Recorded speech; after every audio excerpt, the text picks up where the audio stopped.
माही मनीषा का हुआ MMS video viral. तो क्या है खबर की जानकारी जानेंगे इसी वीडियो में। उससे पहले आप चैनल पर नए हैं तो चैनल को ले सब्सक्राइब और वीडियो कर दे लाइक। चलते खबर की ओर।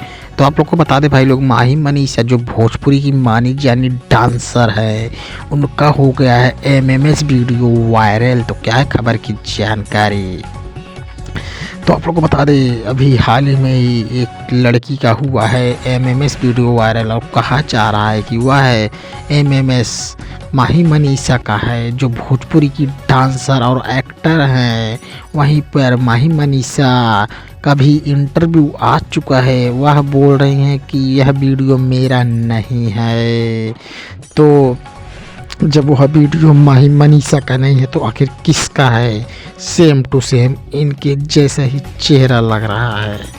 तो बताया जा रहा है कि जैसे अदर हीरोइन का भी हुआ था एमएमएस वीडियो वायरल, तो ऐसे ही हो चुका है माही मनीषा का भी वीडियो वायरल।